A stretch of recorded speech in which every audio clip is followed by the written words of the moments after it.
For me, it's creating an environment that's fun to be there and that everyone's pulling in the same direction.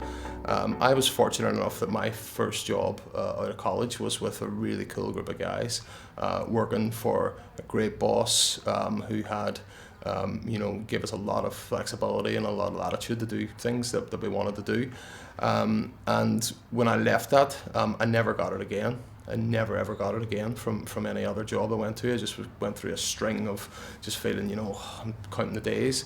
And so when I created Fresh Made Media, I wanted to create that environment so that staff would come to work happy.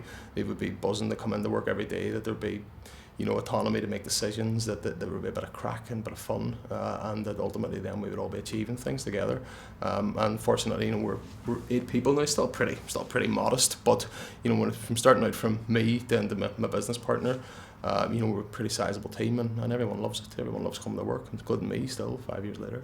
I think for me, the biggest challenge for a small business, if you're starting out as an entrepreneur, is I think it's that when you first hire someone, or when you make that leap out into making that first appointment.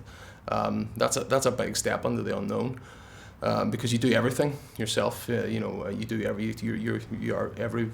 all things to all men. You're the designer, the developer, the admin, the sales. But when you start getting the value of putting other people into different positions and then delegating stuff out, that's the challenge. Growing the business, essentially, I think, is the biggest challenge. And then growing it in such a way that when you're bootstrapped, when you're actually doing it, when you've never taken a bank loan, when you're doing it all from profit, it's interesting and challenging, and I think that continues to be the biggest challenge for us today. One of the things that I learned early on is that it was a mantra that I took on quite early on, and it said, to get the things you've never had, you have to do the things you've never done. And so it was all about facing your fears and making sure that you've actually understanding that you need to get to somewhere, and to make achievements. You have to be prepared to sort of leap into the unknown and try things. And that always stayed with me in terms of facing my fears, and that's why I think I'm willing to take a risk. I'm willing to jump out and try something. So yeah, I think that's been the biggest sort of lesson I've learned in the early days, and it still stays with me today.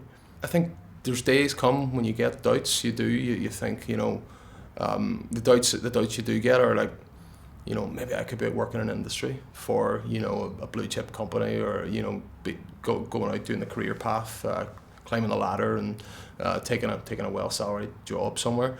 And and sometimes you do compare like for like, maybe with friends who are in the industry, or in other industries that you went to college with, and you look and you think, oh, I'm doing such and such, and I'm earning so much at working in New York doing financial stuff and whatever, and you get that second when you're sort of slightly jealous. But then I suppose if you were to sit down with them, then you would explain to them how your day goes, and the flexibility you have and the autonomy you have in your own decisions, and that you can take a day when you want to take a day, that you can have total control over your own destiny. I think that's